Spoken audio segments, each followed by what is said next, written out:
Serius, jadi di dalam pelaksanaan pemilu kemarin itu hanya ada dua laporan. Hanya ada dua laporan itu di Bojonegoro. Itu paling tidak bisa menunjukkan bahwa orang Bojonegoro itu kayaknya masih apatis, betul.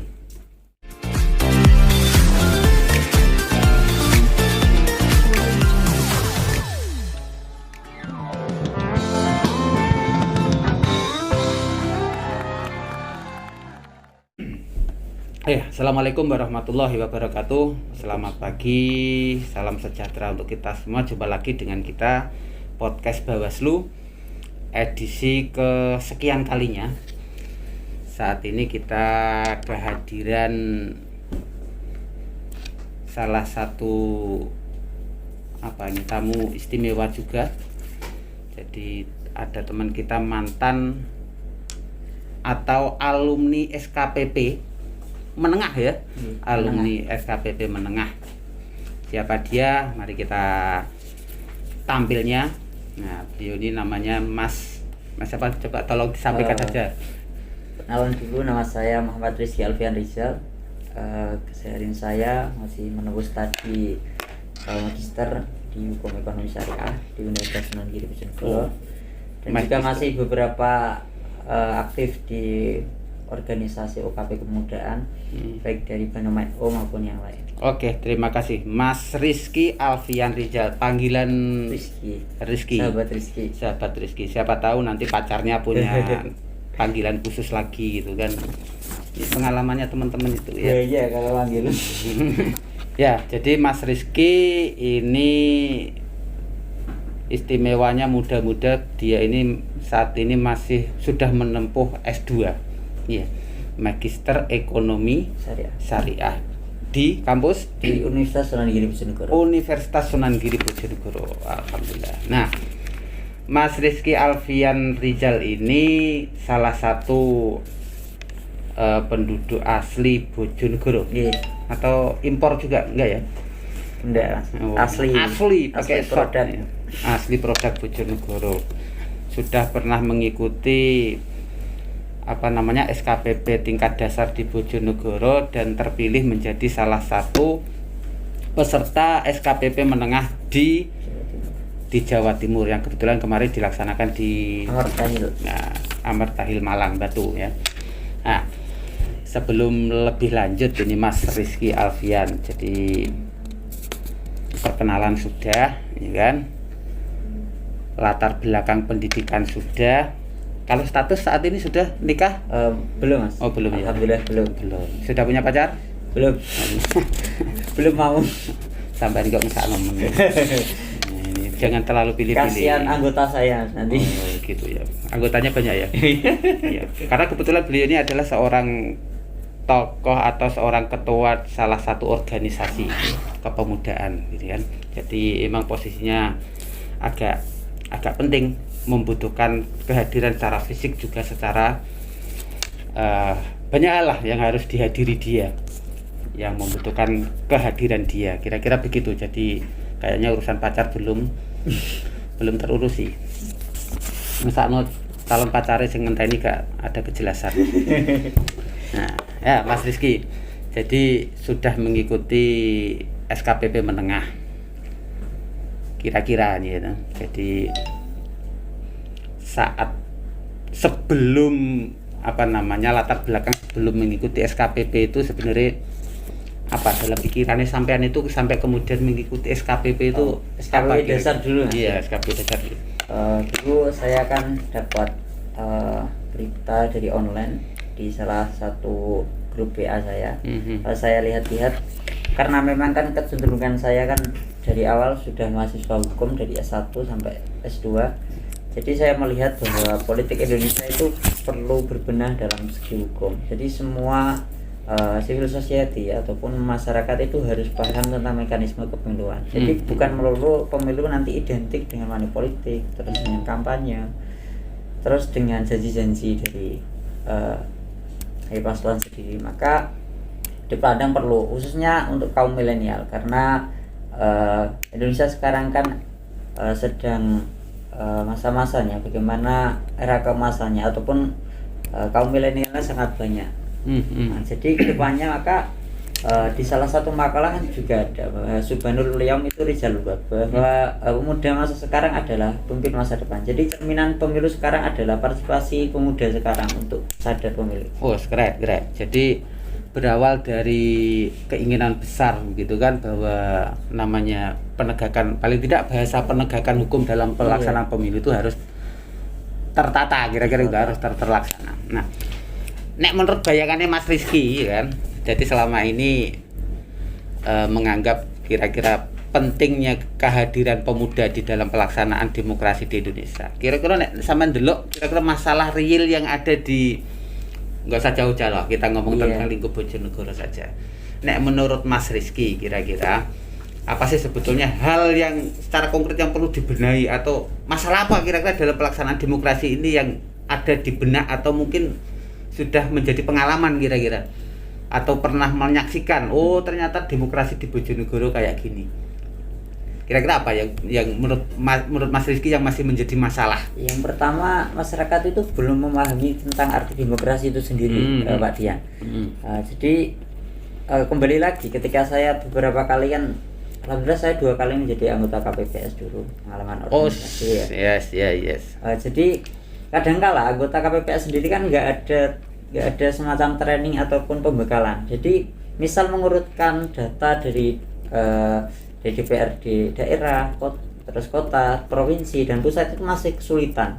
Padahal itu penyelenggara sendiri. Jadi itu problem pertama. Yang kedua tentang edukasi di masyarakat sendiri, bahwa money politik itu dilarang. Ketika mungkin masyarakat sendiri tahu bahwa itu adalah salah satu tindak pidana yang hukumannya cukup berat. Nah, tetapi masyarakat sendiri kan cenderung membiarkan, bahwa cenderung membiarkan sehingga yang masyarakat yang idealis. Karena juga saya memandang kenapa pemuda harus melek demokrasi, karena pemuda itu orangnya rata-rata masih idealis, belum istilahnya memikirkan kebutuhan ataupun kebutuhan rumah tangga ataupun kebutuhan di rumah. Jadi sekitar untuk ngopi dan lain-lain. Saya kira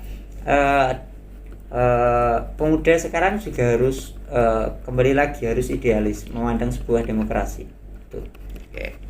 Jadi beberapa persoalan yang menurut Mas Rizky muncul itu diantaranya itu kan problemnya itu adalah masyarakat belum tahu tentang demokrasi. Bahkan petugas KPPS kan, atau mungkin petugas yang lain kan, tidak mengetahui tupoksinya. Kan persoalan ini menjadi persoalan di di intern atau di lingkup wilayah Bojonegoro. Tapi yang paling tidak persoalan ini kemudian bisa terpecahkan ketika semua pihak mengetahui tupoksi masing-masing. Karena di situ kemudian muncul tanggung jawab gitu kan. Bagaimana penyelenggara pemilu punya tanggung jawab sendiri, peserta pemilu punya tanggung jawab sendiri, masyarakat sebagai tidak hanya sekedar jadikan subjek demokrasi. Kan kira-kira begitulah. Nek kira-kira ini menurut Mas Rizky sebagai, jadi di dalam demokrasi ini paling tidak kan ada beberapa subjek penting, ya kan? Subjek penting di antaranya satu, penyelenggara pemilu, ya kan? Penyelenggara pemilu, kemudian peserta pemilu. Nek menurut Mas Rizky kira-kira tanggung jawab untuk bagaimana melakukan edukasi terhadap masyarakat supaya melek politik kira-kira ya, atau paham proses alur demokrasi, kira-kira itu menjadi tanggung jawab siapa kira-kira? Tanggung jawab penyelenggara dan juga peserta sendiri. Peserta di sini dalam artian adalah partai politik. Nah, partai politik. Nah, menurut sampean kira-kira partai politik saat ini itu sudah melakukan ini apa belum? Belum. Sebenarnya lucu ketika kita hanya mengandalkan KPU, Bawaslu dan DKPP. Nanti cenderung gimana ya? Seharusnya parpol sendiri juga harus mendidik kadernya untuk sadar politik. Dalam arti misalkan dia jadi anggota DPR, jangan sampai nanti ketika dia mencalonkan melanggar sanksi administrasi ataupun melanggar pidana pemilu misalkan. Jadi harus sama-sama diedukasi. Nggak bisa misalkan Bawaslu udah ngotot tetapi pesertanya ngengkel. Nah, itu menjadi problem. Indonesia itu sangat kolot untuk itu. Jadi tanggung jawab paling tidak juga menjadi tanggung jawab peserta pemilu. Bagaimana mereka mengedukasi anggotanya supaya paham terkait dengan peraturan pemilu. Silakannya kalau kemudian misalkan kan selalu melulu begini Mas Rizky. penyelenggara pemilu itu selalu dihadapkan pada problem, katakan sosialisasi sudah dilakukan sama penyelenggara pemilu, baik itu KPU maupun Bawaslu. Cuma celakanya misalkan yang diundang itu partai politik, yang datang itu ya itu saja, kan? Yang datang itu misalkan itu saja. Tapi kemudian yang datang ini tidak melakukan proses transfer knowledge, ya enggak? Kira-kira begitu enggak? Nah, contoh kecil lagi misalkan Mas Rizky selaku peserta SKPP dasar bahkan menengah. Di sini kan punya tanggung jawab besar nih. Biar kemudian ilmunya ini semua masyarakat bisa menikmati, kan berarti harus ada proses transfer knowledge. Ya enggak? Kira-kira begitulah. Nah, sementara peserta SKPP pun saat ini jumlahnya juga masih terbatas. SKPP menengah pun 75 itu dibagi berapa provinsi di Jawa Timur? Berapa kabupaten di Jawa Timur? 38 kabupaten ya. Bojonegoro hanya ada berapa kemarin? 3. Hanya ada 3. Bahkan kira-kira ngomong kanan kiri tetangga, ngomongi bapak, misalnya ngomongi bapak ngono ya kira-kira kelakon burung. Alhamdulillah bapak saya kan juga orang partai politik. Anaknya orang partai. Iya. Jadi sudah melek juga kira-kira ya. Iya. 2 kali bapak kan juga anggota di PTPS, Pak. Sempat ketemu Pak Dian, saya kenal Pak Dian Widodo. Oh iya, saya itu terlalu tercemar gitu. Bukan terkenal. Iya, terus. Jadi tanggung jawab memang besar, Mas. Alumni Pak Dian. Jadi alumni SKPP ini kan rata-rata kan mempunyai latar belakang organisasi sendiri-sendiri. Maka tanggung jawab kedepannya bukan hanya di organisasinya. Misalkan kalau saya kan di PMI dan juga di kampus, maka juga harus merangkul OKP yang lain, misalkan dari HMI, GMNI dan lain, agar sama-sama bahwa kita harus rukun untuk membangun demokrasi yang tertata. Kalau nggak mulai sekarang ya nggak akan tertata. Mau kapan lagi? Tidak binafsih. Iya. Mari kita mulai pada diri sendiri. Kira-kira begitulah. Kira-kira. Nah, ini kan ngomong-ngomong bayangan bayangan menghayal, kira-kira gitulah. Ya tidak menghayal, tapi paling tidak juga realistis bisa kita lakukan. Misalkan ke depan gitu kan, supaya lebih baik. Ini kan berawal dari masyarakat tidak tahu gitu kan. Hal yang sudah dilakukan mungkin dari lingkungan sekitar, dari kampus. Kalau mungkin lingkungan kampus, lingkungan pendidikan itu mungkin pendekatannya akan lebih mudah. Yang menjadi sulit itu ketika kita dihadapkan dengan masyarakat tetangga sekitar lah ya.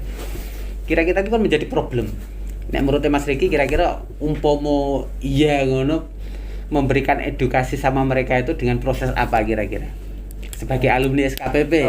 Kalau menurut saya, jadi kalau misalkan orang-orang yang anti money politik atau idealis dengan demokrasi itu masih disendirikan, dalam arti masih dikucilkan, nggak ada sebuah komunitas, maka tidak akan bisa untuk menggaungkan itu. Maka juga harus ada sebuah komunitas yang di situ misalkan anti money politik. Jadi harus tertata.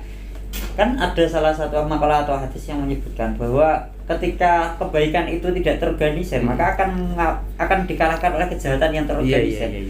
Apa itu? Money politik sekarang kan sudah menjadi hal yang lumrah di masyarakat, menjadi hal murah, padahal hal tersebut tidak dibenarkan sebenarnya.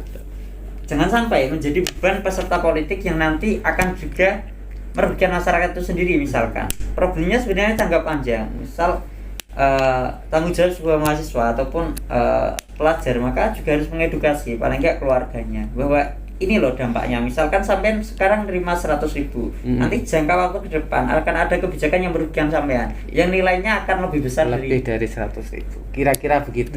Pikiran orang itu kan saat ini saya misalkan mau jadi apa gitu kan, saya mengeluarkan berapa, nanti saat dapat apa, kembali atau tidak. Kira-kira begitu. Real itu ya. Real. Nah, tapi ini pandangan Mas Rizky yang memang saya pikir bisa kita nilai bahwa ini realistis yang terjadi di masyarakat kita. Bahkan masyarakat menganggap money politik itu kayaknya sudah menjadi segoyah lah ya toh. Hal yang sangat biasa terjadi di masyarakat. Silakannya lagi kemudian ketika money politik dianggap sebagai sedekah politik kan. Karena ini bahasa-bahasa apalagi calonnya seorang dai atau seorang kiai itu kan sedekah politik. Tambah banyak. Susah kan? Nah, itu persoalan ini sedekah politik. Lah nek urusane sedekah ya wis sedekah, jangan kemudian berharap yang lebih. Kira-kira begitu. Nah, ini menjadi problem kita. Bahkan mungkin kayak pernah menjadi aktor money politik juga. Ya, enggak lah. Minimal atau mungkin pernah dapat amplop money politik gitu. Amplopnya amplop gaji dari penyelenggara. Iya, ya alhamdulillah. Takutnya jadi penyelenggara kemudian jadi tukang ngaduk amplop dengan persoalan lagi itu. Nah, itu kalau dari sisi masyarakat. Nah, tadi Mas Rizky juga mengungkap bahwa ada sekilas KPPS yang belum ada training atau tidak ada training. Iya. Saya pikir kemungkinan ada ya kan, cuma kemudian atau mungkin dalam hal penerimaan atau cara penyampaian yang mungkin tidak maksimal sehingga kemudian bisa dibilang petugas KPPS ini masih minim pengetahuan. Kira-kira begitu ya. Nek menurut sampean ini kan berarti hal yang harus diperbaiki. Tapi saya pikir ini tidak hanya terjadi di tetangga sebelah KPU dan jajaran KPPS itu kan jajaran KPU. Pun begitu kira-kira di jajaran Bawaslu. Yang ini berkaitan dengan problem SDM kan. SDM susah ini memang menjadi hal yang susah. Untuk memenuhi kuota jumlah aja kadang kita terbatas. Nah, kan sehingga kemudian kebiayaan yang penting kebutuhan jumlah KPPS tercukupi. Nah, ini problem. Nah, maka kemudian menurut sampean idealnya itu mestinya harus bagaimana? Jadi ideal menurut saya. Jadi forum diskus antar organisasi ataupun di lingkup-lingkup masyarakat ini itu nantinya akan menjadi kepanjangan tangan dari Bawaslu. Entah nanti dia menjadi warga biasa ataupun menjadi peserta pemilu ataupun menjadi penyelenggara pemilu. Dalam arti kemarin ada beberapa follow up di kebetulan di SKPP menengah ini ada namanya Gerwaslu, Gerakan Pengawasan Pemilu. Ini yang insya Allah tidak akan istilahnya tidak akan buyar komunitasnya sampai mati lah ibaratnya. Sampai kapanpun. Jadi di situ juga akan membahas tentang SDM dan lain. Tapi di Bojonegoro internal sendiri akan ada diskusi di organisasi masing-masing untuk apa? Untuk memperkuat itu. Entah nanti ke depannya. Jadi alumni SKPP itu tidak harus masuk ke Bawaslu. Kadangkala juga harus mengedukasi masyarakat. Dari masyarakat biasa, masyarakat sipil ataupun jadi penyelenggara di KPU. Ataupun menjadi anggota DPR ketika dia sudah misalkan sudah mengetahui dasar-dasar kepemiluan ataupun pelanggarannya, maka akan meminimalisir. Kalau kita menghilangkan money politik nggak bisa, tapi untuk meminimalisir insya Allah meminimalisir pelanggaran pemilu khususnya terkait dengan money politik. Kira-kira gitu ya. Ya, semoga cita-cita tercapai. Amin. Syukur-syukur dari DPR kan malah kan. Masih jauh lah mas kuliah belum lulus. Nikah dhisik. Pacar urung duwe kok nikah. Nikah sih. Ya, di sini ada yang masih lajang kok. Kita jadikan pacar. Kalau diterima ya. Itu paling tidak ada persoalan pokok tadi terkait dengan pengetahuan masyarakat. Pembekalan terhadap petugas atau penyelenggara pemilu. Apalagi tadi yang menjadi persoalan dalam pemilu kita itu edukasi pelanggaran itu mas. Edukasi pelanggaran. Jadi kalau saat ini saya pikir pelanggaran itu ya mungkin dari KPU Bawaslu sudah juga sering juga melakukan sosialisasi gitu kan. Pun sekarang ketambahan teman-teman SKPP, saya pikir kita sudah paling tidak tambah amunisi lah, kira-kira begitu. Kemudian kalau menurut sampean ya kan, dari itu kan persoalan-persoalan yang muncul di masyarakat kita ya. Tapi kan ada hal lain, persoalan yang kira-kira muncul dari dalam atau sistem pemilu itu sendiri, katakan regulasi atau undang-undang. Menurut Mas Rizky saat ini kendala atau persoalan yang timbul dari peraturan itu kira-kira apa? Itu Pak, jadi di pelanggaran KPU kan kalau nggak salah di undang-undang tahun 2017 Undang-undang nomor 7 490 berapa itu itu kan pembuktiannya sangat susah terkait dengan misalkan kepala desa ataupun kepala di organisasi lain entah itu membantu entah nanti dia mempersilahkan calon untuk kampanye di luar masa kampanye misalkan, kan disebut misalkan sama jamaah tahlil, itu sangat banyak sebenarnya. Ya, tapi kata-kata saya kan dia bisa dibuktikan secara materialnya, misalkan ya, dibuktikan secara hukum kan susah. Jadi gimana ya, terkait untuk pembuktian money politik itu yang susah, kompleks banget. Belum lagi misalkan ini saya terkadang kan juga karena SDM-nya juga kurang. Misalkan terjadi ada istilahnya ada yang titipi jadi penyelenggara itu sendiri misalkan. Bahkan penyelenggaranya. Iya, penyelenggara. Nah, ini menjadi persoalan. Persoalan karena memang SDM itu, dan juga untuk keinginan untuk membangun sebuah demokrasi yang ideal itu berarti belum ada. Ada satu persoalan lagi kayaknya kalau di Bojonegoro itu, saat kita melakukan pengawasan pemilu mulai dari beberapa momentum pemilu ini ya, Bojonegoro itu masih mengalami jadi menyuruh atau berharap masyarakat untuk melaporkan pelanggaran itu kan minim. Nek menurut sampean kira-kira itu bermula kok apa? Apa memang Bojonegoro iki apian utawa Bojonegoro mergo gak paham atau gimana nek menurut sampean? Karena nggak paham, Mas. Jadi di alumni SKPP pun sendiri kan terkadang kan juga 3-4 hari ya. Jadi nggak ada follow up ketika nggak mau membaca ataupun banyak searching di undang-undang, makanya juga akan itu. Jadi misalkan pelaporan kalau spanduk itu kan gampang, Mas, tapi yang kompleks kayak pelanggaran administrasi apa, misalkan ada manipulasi di dana kampanye sendiri, itu sangat banyak. Masa masang spanduk segini banyak terus uangnya cuma segini. Nah, iya. Belum lagi uangnya dikasihkan money politik kan. Satu, persoalannya masyarakat tidak paham. Lagi-lagi masyarakat tidak paham. Yang kedua, kira-kira masyarakat Bojonegoro itu nggak mau repot. Terus nggak mau istilahnya takut, Mas, ketika dia.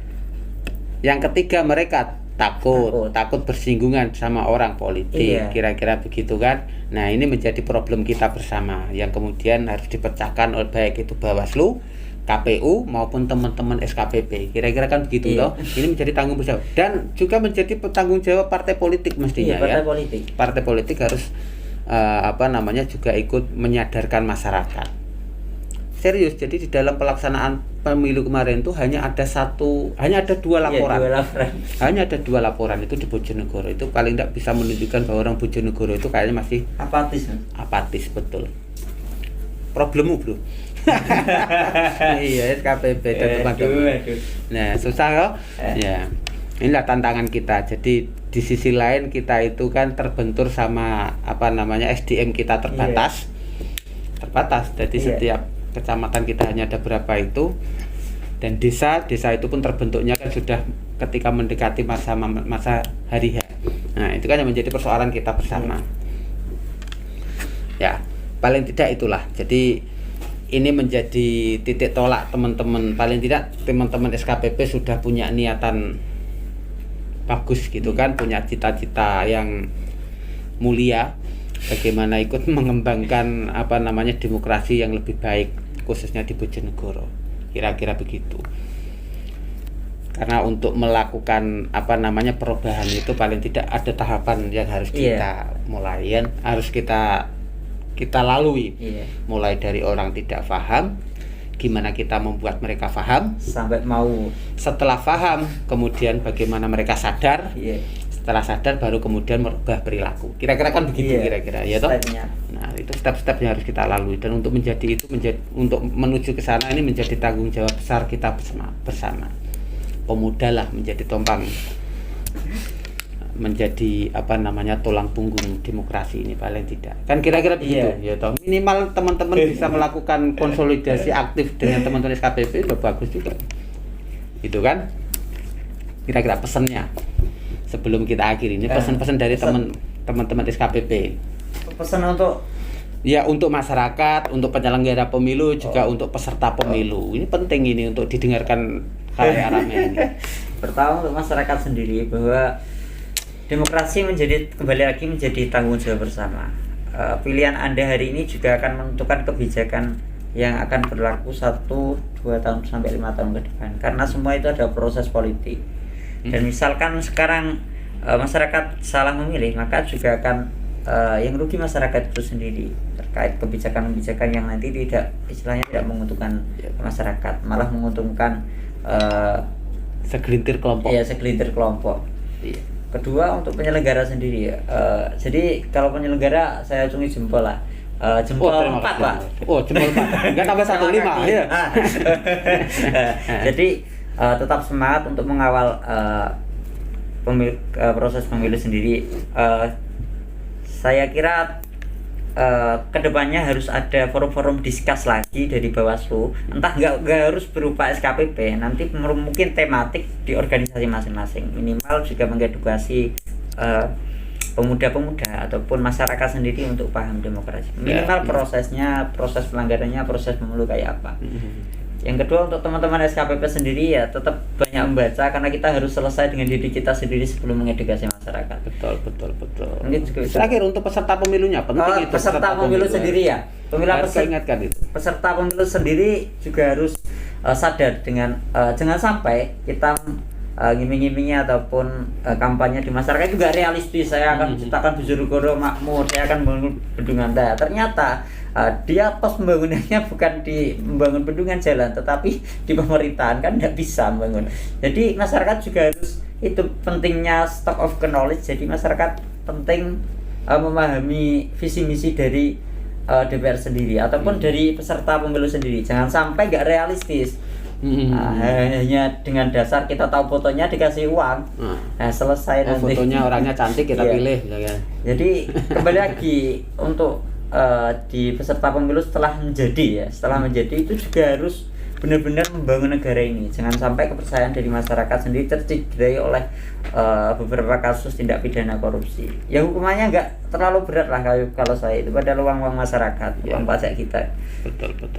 Terima kasih Mas Reski. Jadi sudah perbincangan yang berat kayaknya dengan Mas Reski. Tanggung jawab negara tak pasrahkan Mas Dian. Susah ini. Ya. Ini teman-teman SKPP ini sangat bagus ya, punya cita-cita yang sudah melambung terkait dengan demokrasi, karena demokrasi yang bersih akan menciptakan governance yang bersih juga, good and clean governance. Kira-kira kan begitu cita-cita teman-teman. Masyarakat memilih orang yang benar-benar punya visi dan misi, bukan masyarakat memilih orang karena memberikan amplop yang berisi, kira-kira kan begitu ya. Ini menjadi tanggung jawab kita bersama, tidak hanya penyelenggara pemilu, Bawaslu maupun KPU, teman-teman SKPP juga punya tanggung jawab ikut mengedukasi masyarakat. Peserta pemilu juga punya tanggung jawab bagaimana melakukan pengkaderan politik yang benar, sehingga kemudian perjalanan demokrasi ini bisa berjalan sesuai dengan kaedah yang ada.